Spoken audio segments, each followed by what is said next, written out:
사무엘하 9장 1절에서 13절까지의 말씀입니다. 사무엘하 9장 1절에서 13절까지의 말씀입니다.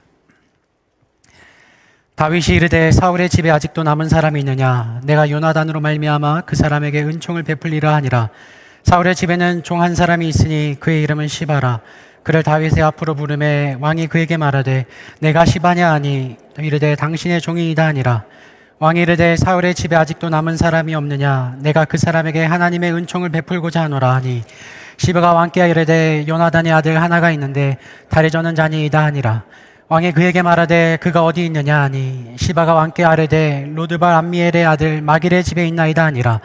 다윗 왕이 사람을 보내어 로드발 암미엘의 아들 마길의 집에서 그를 데려오니 사울의 손자 요나단의 아들 무비보셋이 다윗에게 나와 그 앞에 엎드려 절하매 다윗이 이르되 무비보셋이여 하니 그가 이르되 보소서 당신의 종이니이다. 다윗이 그에게 이르되 무서워하지 말라. 내가 반드시 내 아버지 요나단으로 말미암아 내게 은총을 베풀리라. 내가 내 할아버지 사울의 모든 밭을 다 내게 도로 주겠고 또 너는 항상 내 상에서 떡을 먹을지니라 하니 그가 절하여 이르되 이 종이 무엇이기에 왕께서 죽은 개 같은 나를 돌아보시니까 하니라. 왕이 사울의 시종 시바를 불러 그에게 이르되 사울과 그의 온 집에 속한 것은 내가 다 내 주인의 아들에게 주었노니 너와 내 아들들과 내 종들은 그를 위하여 땅을 갈고 거두어 내 주인의 아들에게 양식을 대주어 먹게 하라. 그러나 내 주인의 아들 무비보셋은 항상 내 상에서 떡을 먹으리라 하니라. 시바는 아들이 15명이요 종이 20명이라. 시바가 왕께 아뢰되 내 주 왕께서 모든 일을 종에게 명령하신 대로 종이 준행하겠나이다 하니라. 무비보셋은 왕자 중 하나처럼 왕의 상에서 먹으니라. 무비보셋에게 어린 아들 하나가 있으니 이름은 미가더라. 시바의 집에 사는 자마다 무비보셋의 종이 되니라. 무비보셋이 항상 왕의 상에서 먹음으로 예루살렘에 사니라. 그는 두 발을 다 절더라. 아멘. 기도하겠습니다. 하나님 아버지 감사합니다. 이렇게 좋은 날 하나님 앞에 나와 예배합니다. 하나님, 우리들의 마음이 어떻든 상황이 어떻든 환경이 어떻든 지금 이 자리에 주님 앞에 나왔사오니 하나님 우리를 만나 주시고 우리의 예배 가운데 임하여 주시고 성령을 부어 주옵소서. 말씀을 전하는 자나 듣는 자가 하나님 앞에 회복되어지는 은혜를 누리는 시간 되게 하여 주옵소서. 우리를 사랑해 주시는 예수님의 이름으로 감사하며 기도드립니다. 아멘. 할렐루야. 우리 한번 인사해 보겠습니다. 제가 먼저 인사를 해보겠습니다. 하나님의 평강이 여러분과 함께 하기를 소망합니다. 감사합니다. 제가 이렇게 인사했을 때 처음으로 저한테 답해 주신 분들은 여러분밖에 없는 것 같습니다.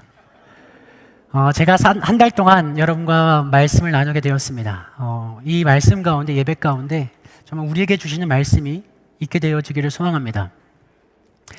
어느 가게에서 사람을 무너뜨리는 물품들을 파는 사탄이 있었습니다. 그 물품들에는 굉장히 많은 것들이 있었습니다. 분노와 시기와 음란과 질투와 편가름 등 다양한 물품들이 있었습니다. 그런데 그 상점에서 가장 많이 팔리고 가장 지속적으로 팔렸던 물품이 하나 있었습니다. 무엇이었을까요? 낙심입니다. 낙심이 사람을 가장 많이 무너뜨렸고 가장 빨리 무너뜨렸고 가장 쉽게 무너뜨리는 물품이었습니다. 사실 우리가 분노나 시기나 음란이나 질투가 우리들의 마음 가운데 일어났을 때는 우리가 스스로 압니다. 내가 이러면 안 되지. 내가 이렇게 하면 안 되지. 내가 화내면 안 되지. 내가 음란에 빠지면 안 되지라고 스스로를 절제하지만 우리는 낙심 가운데 방어할 수가 없습니다. 어린아이가 막 울고 있었습니다. 그래서 너무 펑펑 울길래 물어봤습니다. 얘야, 너 왜 이렇게 울어? 그랬더니 막 펑펑 울면서 내가 산수 공부를 열심히 했는데 내가 생각했던 것보다 점수가 안 나왔다면서 나라를 잃은 것처럼 막 우는 겁니다. 얼마나 귀여워요. 근데 이 아이에게는 너무도 충격적인 사건이었던 것입니다. 그러면서 한다는 말이 내가 더 이상 산수 공부 안 할 겁니다. 내가 이렇게 해도 점수가 안 나오고 저렇게 해도 점수가 안 나오면 차라리 안 하는 게 낫겠다라면서 산수 공부를 포기하겠다고 이야기합니다. 이게 바로 낙심이죠. 그런데 이 낙심은 이 어린아이의 문제만은 아닙니다. 우리가 이제까지 살아오면서 얼마나 많은 낙심을 경험했습니까? 얼마나 많은 실패를 경험하면서 얼마나 많은 문제를 경험하면서 고난을 경험하면서 우리가 낙심하였습니까? 우리들의 삶을 조금만 뒤돌아봐도 우리는 실망하고 낙심하고 절망했습니다. 안 그래도 힘들고 어려운 인생에 코로나가 찾아왔고 코로나를 조금만 버티면 될 줄 알았는데 조금만 견디면 될 줄 알았는데 좋아지기는커녕 이제까지 우리의 했던 모든 노력들이 아무 의미 없이 보여지는 이 현실을 바라보면 코로나뿐만이 아니라 내가 정말 열심히 일하고 열심히 노력하고 열심히 최선을 다했는데 여전히 취업은 안 되고 여전히 승진은 안 되고 여전히 나는 제자리 걸음이고 아무리 노력해도 관계는 여전히 깨어져 있고 여전히 내 인생 가운데는 내 힘으로 할 수 없는 고난과 어려움들을 내가 맞닥뜨리게 되었을 때 우리는 낙심하고 실망하고 절망합니다. 오늘 본문에 보면 낙심에 깊이 빠졌던 사람이 나옵니다. 바로 무비보셋입니다. 사실 오늘 본문의 말씀은 무비보셋이 아니라 다윗이 주인공입니다.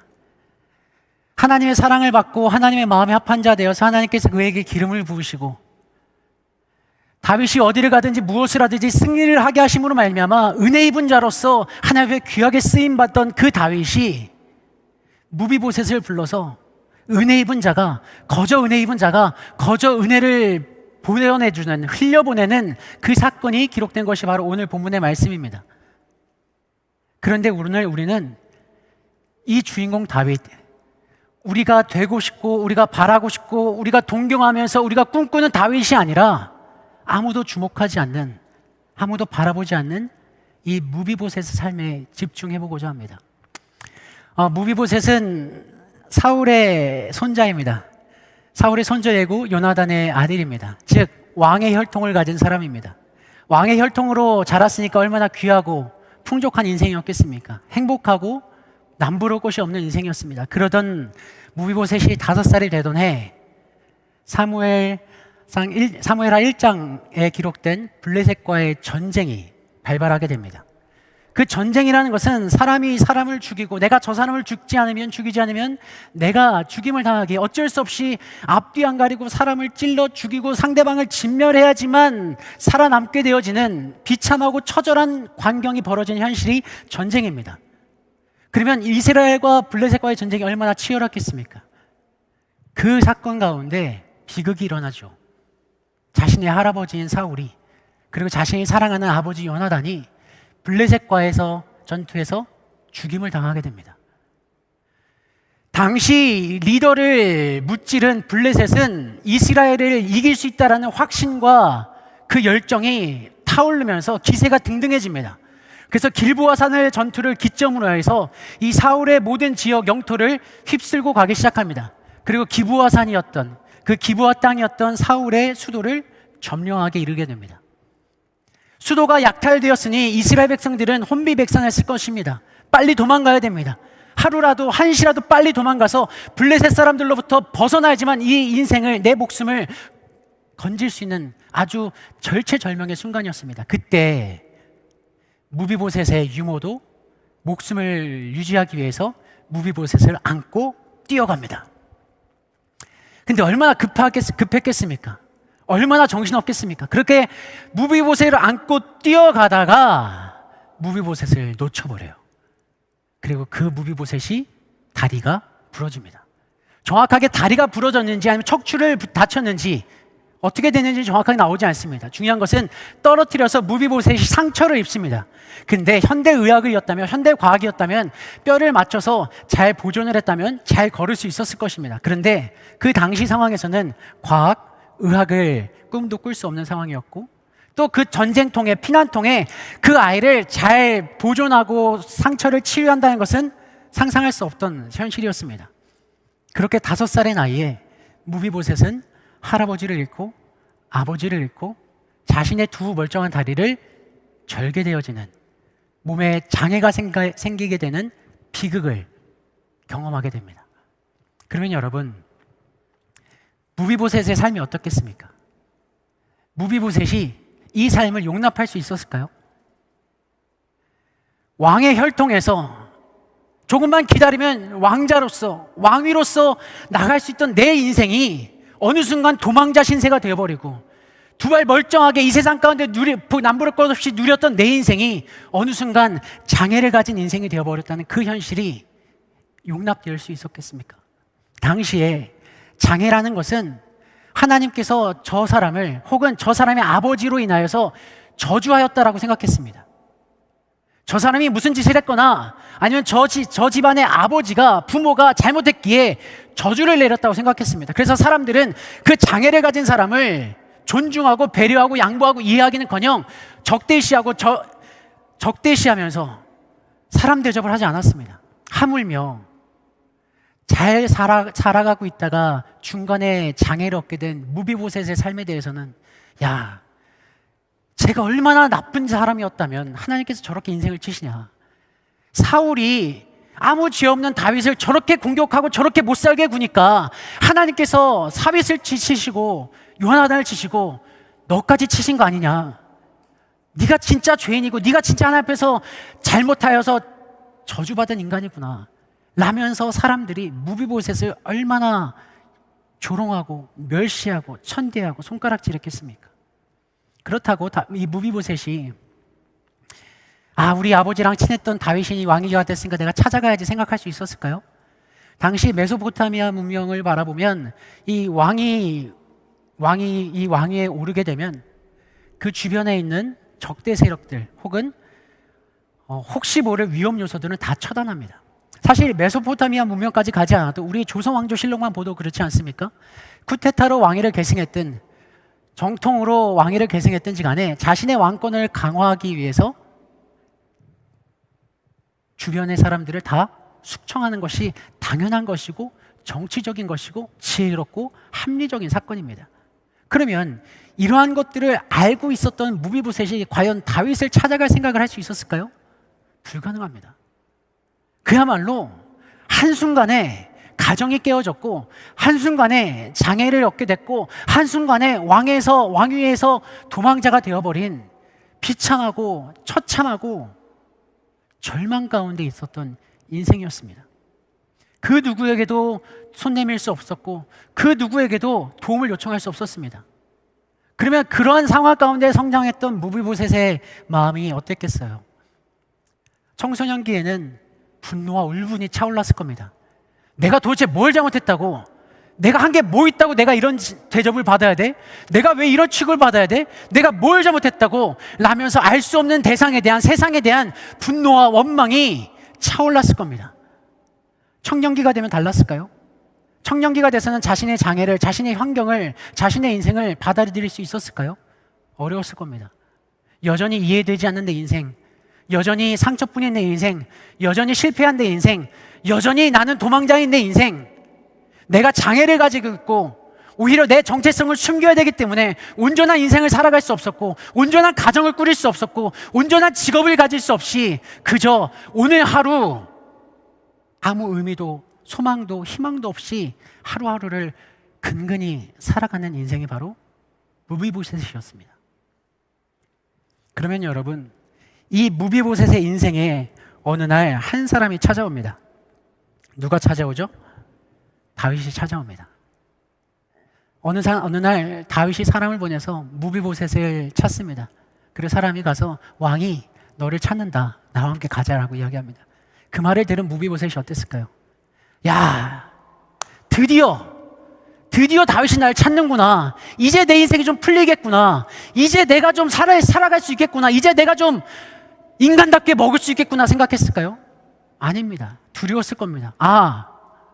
왕이 더 이상 왕을 적대하는 나라들을 다 물리치고 나니까 이제 왕권을 강화하기 위해서 자신의 아들들에게 자신의 왕위를 계승하기 위해서 이것을 지켜주기 위해서 이제 위험 요소를 가진 사람들을 찾아서 처단하는구나.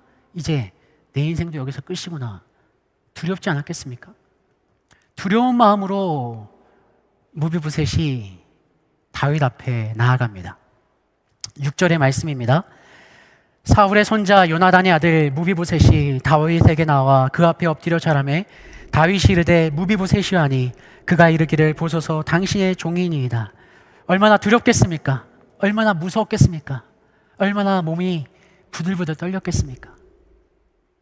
이 무서워하고 있는 이 덜덜 떨고 있는 이 무비보셋을 보면서 다윗이 말합니다. 7절입니다. 다윗이 그에게 이르되 무서워하지 말라. 내가 반드시 내 아버지 요나단으로 말미암아 내게 은총을 베풀리라. 내가 내 할아버지 사울의 모든 밭을 다 내게 도로 주겠고 또 너는 항상 내 상에서 떡을 먹을지니라 하니. 다윗이 말합니다. 무서워하지 마.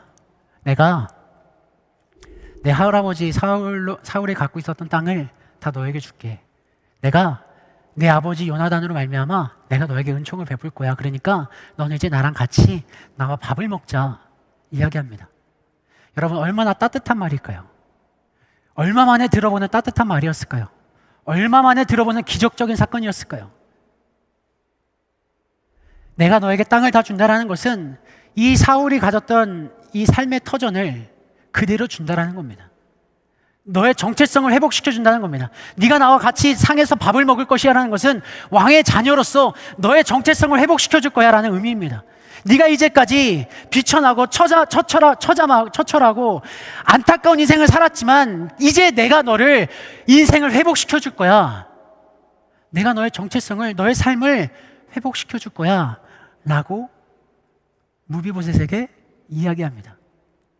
그러면 이 말을 들은 무비보셋은 이 말이 그대로 들어왔을까요? 왜? 도대체 왜? 무슨 꿍꿍이지? 내가 뭐라고 지금 다윗이 나한테 이런 일을 행하는 거지? 의심이 들었을 겁니다. 그리고 순간 다윗이 제안했던 그 삶의 모습과 지금까지 내가 살아오고 있던 나의 모습이 너무 비교되면서 이제까지 나의 비참하고 처절했던 인생들이 울분으로 쏟아져 나옵니다. 8절입니다. 그가 절하여 이르되 이 종이 무엇이기에 왕께서 죽은 개 같은 나를 돌아보시니까 아니라. 내가 뭐라고 이런 호의를 베푸십니까? 내가 뭐라고 나에게 이런 호의를 베푸십니까? 나는 죽은 개 같은 인생입니다. 여러분, 이 무비보셋의 마음이 공감이 되십니까? 이 무비보셋이 얼마나 처참하고 비참했으면 자신을 이 죽은 개 같은 인생이라고 표현했을까요? 여러분, 개 같은 인생이라는 말을 많이 들어보셨죠? 우리가 열심히 뭐 노력하고 안 되는데 다 안 돼요. 다 진짜 막 열심히 하고 노력하고 다른 사람은 자는 것보다 안 자고 열심히 했는데 안 됩니다. 뭘 해도 안 돼요. 그때 우리가 뭐라고 합니까?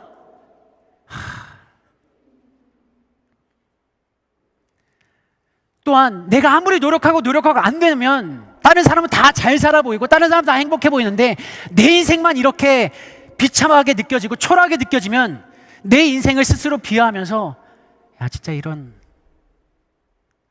이야기하죠. 근데 이 무비보셋은 개 같은 인생이 아니라 죽은 개 같은 인생이라고 표현해요. 여러분, 죽었다라는 게 무슨 의미입니까? 무비보셋이 장애를 가지고 도망자 인생으로서 어떻게든 살아보려고, 어떻게든 내 인생을 바꿔보려고, 어떻게든 내 인생을 변화시켜보려고 발버둥 쳤을 겁니다. 어떻게든 살아내 보려고, 어떻게든 내가 먹고 살려고, 어떻게든 내 인생을 회복시키려고 노력했을 겁니다. 근데 안 됩니다. 안 돼요. 내가 살아도 사는 것이 아니고 내가 앞을 보고 있지만 내 인생의 미래는 보이지 않습니다. 나는 내 인생에 희망을 가질 수 없고 미래를 가질 수 없고 소망을 가질 수 없습니다. 그래서 나는 아무리 해도 가능성조차 없는 죽은 개 같은 인생이다 라고 표현하는 겁니다. 여러분, 제가 우리가 닮고 싶어하는 다윗을 놔두고 무비보셋을 집중해 보자고 했던 이유가 여기 있습니다. 사실 우리는요, 다윗이 되길 원합니다. 다윗처럼 살고 싶어요. 우리 삶 가운데 어려움이 생기면 하나님께서 도와주시고 하나님께서 역사하시고 하나님께서 능력 주셔서 그 어려움이 순간순간 없어지고 하나님께서 다윗과 함께 하셨던 것처럼 내가 어디를 가든지 무엇을 하든지 하나님께서 승리케 하시는 삶을 통하여서 내가 다윗과 같은 삶을 살아가고 싶어 합니다. 모세와 같은 총명함을 가지고 요셉과 같은 지도력을 가지고 솔로몬과 같은 지혜를 가지고 이 세상을 살아가고 싶어 합니다. 그런데요, 우리의 현실은 어떻습니까? 우리의 현실은요, 다윗의 인생, 솔로몬의 인생, 요셉의 인생, 모세의 인생을 꿈꾸지만 우리는 사실 무비보셋의 삶을 살아갈 때가 더 많습니다. 열심히 노력했는데, 열심히 최선을 다했는데 실패하고 무너지고 깨어지는 내 인생을 경험할 때가 더 많다라는 것이죠. 우리가 무비보셋입니다. 무비보셋이 자라면서 부득이하게 생각지 못한 가정의 아픔을 겪습니다. 우리 또한 우리가 자라오면서 생각지 못한 가정의 아픔을 겪습니다. 어떤 이들은 부모의 학대로, 부모의 폭력으로 상처를 받습니다. 어떤 이들은 부모의 무관심으로, 부모의 사랑에 대한 결핍으로 상처를 받습니다. 어떤 이들은 폭력으로, 어떤 이들은 편부모 가정으로 상처를 받습니다. 어떤 이들은 부부관계에서 상처를 받습니다.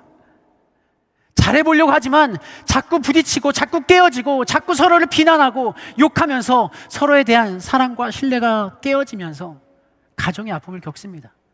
어떤 이들은 자녀가 없어서 자녀를 갖고 싶은데 자녀가 생기지 않아서 그것으로 인해서 고통받고 있는 사람들도 있습니다. 어떤 사람들은 정말 믿었던 사람에게 상처받아서 사랑했던 사람에게 배신당해서 난 더 이상 사람과 관계하고 싶지 않아, 사람이 두려워 무서워 라고 마음을 닫아버린 사람도 있습니다. 난 정말 열심히 했는데 내 인생이 내 마음대로 풀리지 않아서 난 정말 인생에 쓸데없는 사람이구나, 쓸모가 없구나, 난 어디 가도 인정받지 못하는 사람이구나 라면서 자신을 자학하고 비하하는 사람들도 있습니다. 마음의 상처로 우울증을 가지고 마음의 아픔으로 공황장애를 가지고 아파하고 신음하고 있는 사람들이 너무도 많습니다. 지금 우리가 이 자리에 앉아있지만 아무렇지 않죠, 괜찮은 척하고 앉아있지만 우리는 사실 무비보셋처럼 상처를 가지고 다리를 절고 마음이 찢어지고 마음이 상하고 마음이 곪아서 정말 내 인생은 죽은 개 같은 인생이다 라면서 사망의 음침한 골짜기에 앉아서 울고 있는 무비보셋이 바로 저와 여러분의 인생일 수 있다는 겁니다. 그런데 여러분, 이때 누가 찾아갑니까? 다윗이 찾아갑니다. 사망의 음침한 골짜기에서 미래가 없고 내일이 없고 살아갈 희망이 없고 살아갈 의미가 없고 살아갈 능력이 없는 그 무비보셋에게 다윗이 찾아갑니다. 그리고 그의 삶의 터전을 회복시켜 주시고 그의 정체성을 회복시켜 줍니다. 무비보셋이 먼저 찾아간 것이 아닙니다. 무비보셋이 나가서 내가 요나단의 아들입니다, 나를 고쳐주세요, 나를 회복시켜주세요, 나를 왕의 자손으로서 인정해주세요 라고 요청하지 않습니다. 오히려 그는 자신의 상황을 너무도 잘 알고 있었기에 왕 앞에 나아갈 자신조차 없었던 사람입니다. 그런데 다윗이 찾아갑니다. 그리고 무비보셋을 회복시키시죠. 그러면 이 다윗이 무비보셋을 찾아간 이 사건이 과연 오늘 우리에게 무슨 말씀이냐, 어떠한 메시지냐? 우리가 이 세상을 살아가면서 아픔을 겪고 상처를 겪고 마음이 찢어지고 괜찮은 척 사람들 앞에서 태어난 척 웃어보지만 우리들은 이미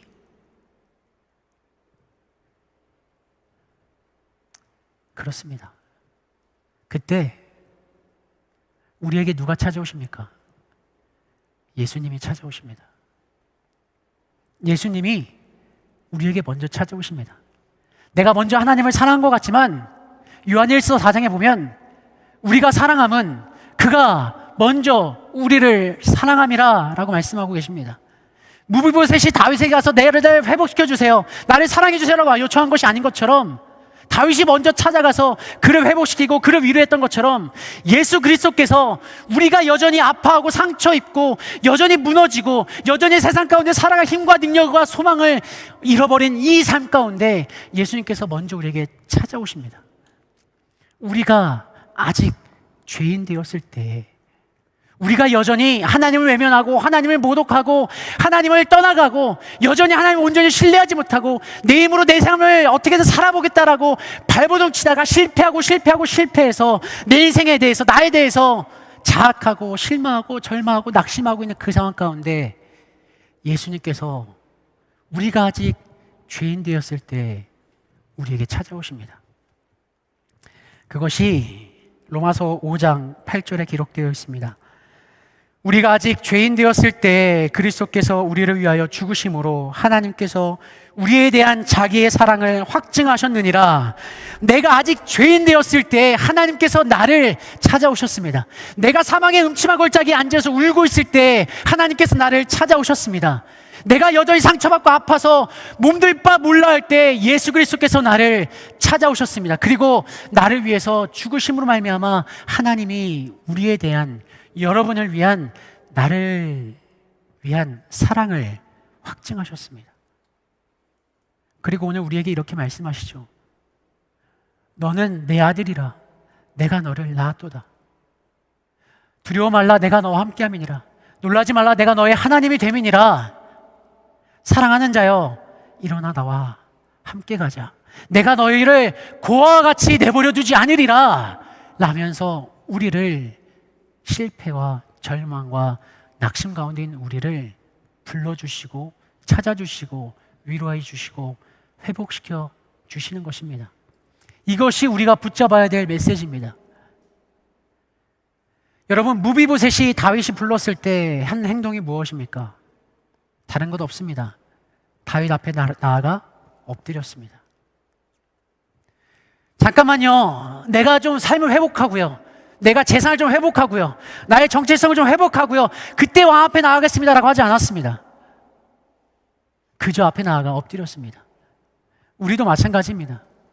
우리가 해야 될 것은 단 한 가지입니다. 내가 하나님 앞에 그저 나아가면 됩니다. 상처받은 삶 모습 그대로, 아파하고 있는 모습 그대로, 절망 가운데 있는 모습 그대로 하나님 앞에 나아가면 됩니다. 여러분, 우리가 이 자리에 앉아있는 우리 성도님들, 저를 포함해서 모든 사람들 중에 하나님 앞에 온전한 사람이 있겠습니까? 하나님 앞에 떳떳한 사람이 있겠습니까? 하나님, 나 이 정도면 괜찮은 사람이지 않습니까? 라고 이야기할 수 있는 사람이 있겠습니까? 없습니다. 다 죄밖에 없습니다. 다 상처밖에 없습니다. 다 아픔밖에 없습니다. 지금 여러분 앞에서 거룩한 척하면서 말씀을 전하고 있지만 저 또한 죄가 너무도 많고 하나님을 아버지라고 부르기조차 민망한 인생을 살아가는 저 인생입니다. 제가 저의 모습을 압니다. 근데 중요한 건 여러분, 내가 무언가를 대단히 잘해서, 내가 무언가를 이뤄내서 하나님이 나를 사랑하시는 것이 아니라 하나님은 그저 여러분을, 우리를, 나를 그저 사랑하십니다. 성경 말씀을 한번 보겠습니다. 예레미야 31장 3절입니다. 옛적에 여호와께서 나에게 나타나사 내가 영원한 사랑으로 너를 사랑하기에 인자함으로 너를 이끌었다 하였노라. 요한일서 4장 9절입니다. 하나님의 사랑이 우리에게 이렇게 나타난 바 되었으니 하나님이 자기 독생자를 세상에 보내심은 그로 말미암아 우리를 살리려 하심이니라.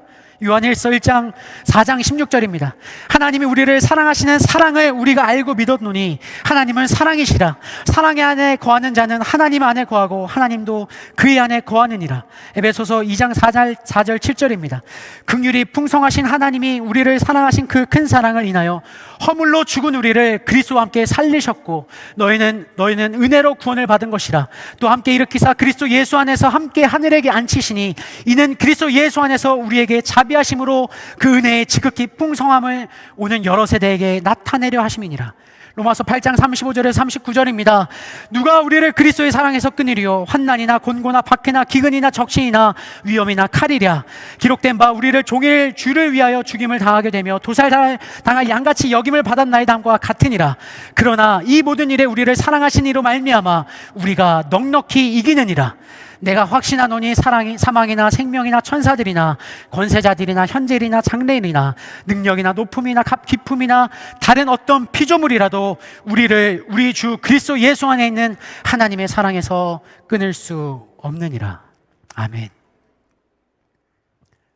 하나님은 저와 여러분을 그 존재 자체로 사랑하십니다. 하나님의 사랑은 우리의 행위에 있지 아니하고요, 우리의 존재에 있습니다. 그렇기 때문에 우리는 무비보셋이 다윗에게 나아갔던 것처럼 우리도 하나님 앞에 그저 나아가면 됩니다. 여러분, 죄가 많아도 괜찮습니다. 죄가 너무 많아서 쌓이고 차고 넘칠 만한 죄가 우리들의 삶 가운데 있어도 괜찮습니다. 여러분, 상처가 있어도 괜찮습니다. 상처가 있어서 누가 조금만 나에게 말을 하면 방어기제가 발동돼서 다른 사람에게 더 강력하게, 더 아프게 말하고 있는 내 상태여도 괜찮습니다. 아픔이 있어도 괜찮습니다. 내가 너무 아파서 사람을 상대할 수 없고 혼자 있으면 우울하고 절망 가운데 빠지고 대인기 삐치기 생기고 공황장애 생길 정도로 이 세상의 삶을 온전히 살아갈 수 없는 상태여도 괜찮습니다. 내가 실패를 너무 많이 해서 내 자존심이 상하고 자존감이 떨어졌고 내 인생은 왜 이래야 되나, 내 인생은 왜 이렇게 살아야 되나, 자신의 인생이 비참하고 초라하게 느끼는 그 상태여도 괜찮습니다. 우리가 해야 되는 것은 하나님 앞에 나아가는 것입니다.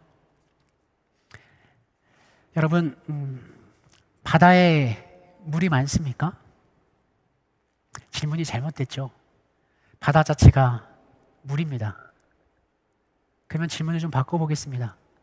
하나님은 사랑이 많으신 분입니까? 질문이 잘못됐습니다. 하나님은 사랑이 많으신 분이 아닙니다. 많다라는 것은 비교급입니다. 많고 적고 있고 없다. 많다라는 것은 어느 정도의 한계까지가 지나면 하나님은 더 이상 사랑할 수 없다라는 이야기가 됩니다. 하나님은 사랑이 많으신 분이 아닙니다. 하나님은 사랑이십니다. 하나님이 사랑 그 자체입니다. 그럼 다시 바다로 한번 돌아오겠습니다. 여러분, 제가 이 상태로 바다에 들어가면 어떻게 될까요? 졌습니다. 모르셨던 거 아니죠? 졌습니다. 그럼 제가 수영복을 입고 바다에 들어가면 어떻게 될까요? 졌습니다. 제가 이 세상에 어떠한 옷을 입고 바다에 들어가도 저는 졌습니다. 하나님도 마찬가지죠.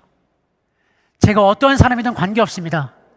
내가 죄인이어도 괜찮습니다. 내가 마음에 상처가 받아서 내 삶이 너덜너덜해지고 내 마음이 너덜너덜해져도 괜찮습니다. 내가 다른 사람을 사랑하지 못하고 다른 사람을 용납하지 못하는 아주 편협한 인격을 가진 사람이어도 괜찮습니다. 내 삶 가운데 실패밖에 없어서 절망 가운데 내 인생 왜 이렇게 힘들까? 내 인생은 왜 이렇게 힘들까? 절망 가운데 있던 상태여도 상관없습니다. 내가 어떠한 모습이든지 내가 어떠한 삶이든지 내 마음이 지금 어떻든지 하나님께 나아가면 하나님의 사랑이 나를 덮습니다. 하나님의 은혜가 나를 새롭게 하십니다. 하나님의 회복하심이 나를 살립니다. 여러분, 성경에 나왔던 수많은 사람들이요, 완전했던 사람이 없습니다. 한번 구약시대부터 한번 볼까요? 아브라함은요, 자신이 살기 위해서 2번이나 자신의 아내를 누이라고 거짓말했던 사람이 다 아브라함이에요. 노아는요, 술 취했던 사람이고요. 야곱은 자신의 이익 위해서 사기쳤던 사람입니다. 모세는요, 도망자의 살인자였고요. 말이 어눌했던 사람입니다. 요셉은 어렸을 때 학대받았고요. 팔렸던 사람입니다. 기드온은요, 하나님을 못 믿어서 하나님을 2번이나 시험했던 사람입니다. 엘리야는요, 자신이 했던 그의 위대한 일도 까먹고 우울증에 걸려서 자살 기도를 했던 사람이 엘리야입니다. 요나는요, 하나님께서 가라 하신 그곳을 가기 싫어서 난 절대 저 사람들에게 축복 못합니다라고 하나님 앞에 정반대로 반기를 들었던 사람이 요나입니다. 베드로는요, 예수님 눈앞에서 예수님을 적대하면서 예수님을 저주했던 사람이 베드로입니다. 바울은요, 예수님을 예배하는 사람들을 쳐 죽이면서 그것이 내 인생 가운데 업적이 될 거라고 여겼던 사람이 바로 바울입니다. 그 어떤 한 사람도 온전했던 사람이 없습니다. 그런데 예수님께서, 하나님께서 그들에게 먼저 찾아가서 그들의 삶을 회복시켜 주셨어요. 그들을 위로하셨습니다. 그들의 삶의 의미를, 삶의 목적을, 삶의 방향성을 회복시켜 주셨습니다. 그러므로 말미암아 그들이 우리가 알고 있는 사람으로 살아가게 되었습니다. 말씀을 맺고자 합니다. 우리가 다 다른 인생을 살지만 다 힘들고 어려운 인생을 살아가고 있습니다. 네 인생이 더 힘들어, 내 인생이 더 힘들어 말할 것 없이 각자가 가진 삶의 무게가 있습니다. 아픔이 있습니다. 살아가면 살아갈수록 쌓여가는 인생의 고통과 아픔과 상처들이 있습니다. 어떤 상처는 아직도 치유되지 않아서 내 마음 가운데 쓴뿌리로 남아있고요. 어떤 상처는 여전히 이것이 나를 힘들게 해서 다른 사람과의 관계를 해치는 악한 뿌리가 되기도 합니다. 정말로 앞이 보이지 않는 진흙탕 같은 그 발걸음을 걸어오면서 눈물 흘리고 좌절하고 실망하고 왜 내 인생은 이 정도밖에 안 될까 속상하며 살아있던 삶이 바로 저와 여러분입니다. 어떤 이들은 여전히 지금 그 인생의 고난의 길을 걸어가고 있는 사람들도 있고요. 나는 이 고난의 길은 다 끝났다고 생각할지 모르겠지만 앞으로 또 우리가 모르는, 우리가 생각하지 못한, 우리가 뜻하지 않은 아픔과 상처가 우리에게 몰려올 것입니다. 그때 우리는 내 인생이 정말 죽은 개 같은 인생이구나 라고 느껴질 수 있습니다. 그런데 여러분, 중요한 거는요, 내가 어떻게 느끼느냐는 중요한 것이 아니라 하나님이 나를 어떻게 바라보시냐입니다. 내가 여전히 죽은 개 같은 인생이지만 하나님은 나를 포기하지 않으시고 여전히 나를 사랑하셔서, 죽기까지 사랑하셔서 나를 찾아오시고 나를 위로하시고 나를 괜찮다 함께 하시는 분이 바로 저와 여러분을 사랑하는 하나님입니다. 그렇기 때문에 우리의 인생 가운데 아픔과 상처와 고난이 밀려올 때, 내 인생에 미래가 없고 소망이 없고 내 자신이 초라하게 느껴지고 삶의 의미를 못 찾을 때 하나님을 찾기를 소망합니다. 그래서 하나님 앞에 마음껏 울고, 하나님 앞에 넋놓아 울고, 하나님 나 정말 힘들었습니다. 하나님 정말 인생이 힘듭니다. 인생에 어떻게 살아갈지 모르겠습니다. 하지만 하나님 나와 함께 하셔서 나를 위로하여 주옵소서라고 하나님으로부터 위로를 받는 여러분이 되었으면 좋겠습니다. 하나님으로부터 받는 위로가 나의 인생이, 죽은 개 같은 나의 인생이 하나님의 자녀된 삶으로 변화시켜가는 그런 은혜를 누리는 저와 여러분이 되어주기를 주님의 이름으로 축복합니다. 우리 함께 이 시간 기도하겠습니다. 이 시간 하나님, 너무 힘든 인생이었습니다. 아픈 인생이었습니다. 버티고 괜찮은 척했지만 하나님, 정말 죽은 개 같은 인생처럼 아팠습니다. 힘들었습니다. 외로웠습니다. 하나님, 이 시간 나에게 임하셔서 나를 위로하시고 회복시켜 주옵소서라고 우리 다 같이 함께 기도하도록 하겠습니다. 기도합니다. 하나님 아버지, 감사합니다. 하나님, 내 삶 가운데 하나님의 역사가 임하게 하여 주옵소서. 하나님의 은혜가 임하게 하여 주옵소서. 하나님을 바라보며 하나님께서 허락하신 은혜를 경험하는 내 인생이 되게 하여 주옵소서. 하나님, 내 힘으로는 내 인생을 어떻게 바꿀 수가 없습니다. 하나님, 내 능력으로는 내 마음을, 내 삶을 바꿀 수가 없습니다. 그렇게 하나님의 도우심이 필요합니다. 주의 역사해 주옵소서. 은혜 베풀어 주옵소서. 하나님, 상처받고 아파하고 있는 이 백성 가운데 주님 동행하여 주옵소서. 하나님 아버지, 참 험난한 인생을 살아왔습니다. 가정으로부터 상처받고, 사랑했던 사람들한테 상처받고, 또 열심히 살아보려고 노력했지만 마음대로 되지 않는 내 인생에 실망하고 속상해하며 절망과 낙심 가운데 살아왔던 저희들의 인생입니다. 하나님, 소망 없는 우리들의 인생 가운데 여전히 찾아오시고 여전히 우리를 사랑하시고 여전히 우리를 위로하시고 회복하시는 하나님을 발견하게 하여 주옵소서. 그 하나님 앞에 나아감으로 죽은 개 같은 내 인생이 왕의 자녀로서, 하나님의 자녀로서 변화되어지는, 나의 정체성이 변화되어지고 나의 삶의 의미와 목적이 변화되어지고 나의 삶의 하루하루가 달라지게 되어지는 그런 인생들이 되게 하여 주옵소서. 예수만이 나의 치료자시며 예수만이 나의 위로자 되심을 우리가 매일의 삶 가운데 고백하는 인생 되게 하여 주옵소서. 우리를 사랑하시는 예수님의 이름으로 감사하며 기도드립니다. 아멘. 우리 다 같이 일어나셔서 함께 찬양하겠습니다. 나의 치료자, 예수 나의 좋은 치료자, 그는 이 먼 곳을 나의 슬픔과 고통 고개 들어 그의 눈을 볼 때에 나는 예수 나의 좋은 치료자, 예수 나의 좋은 치료자, 그의 손길이 닿는 곳은 그의 손길이 닿는 곳은 나의 상처와 영원히 흐를 것 같았던 눈물 나와줬네. 예수 나의 치료자, 나 노래하리라. 난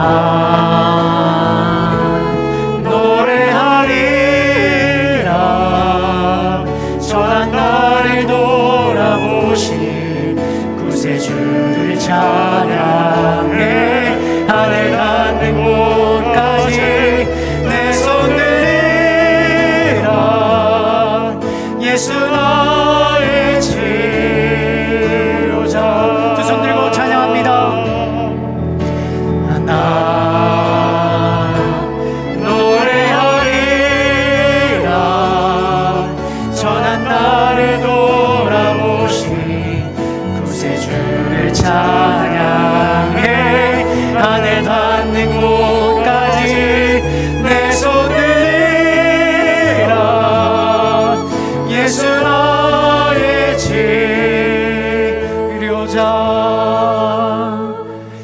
두 손을 하나님 앞에 올렸습니다. 하나님, 우리가 두 손들은 이 손들을 주님 잡아주시옵소서.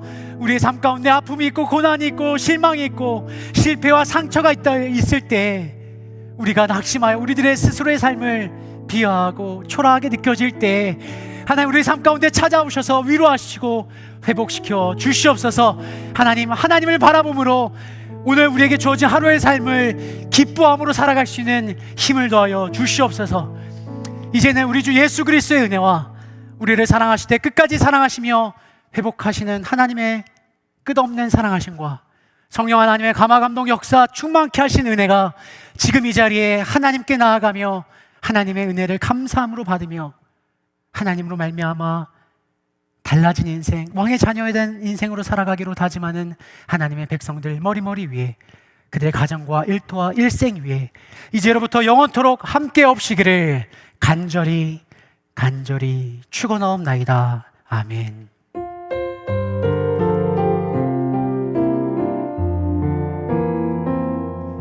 하나님께 영광의 박수 올려드리겠습니다.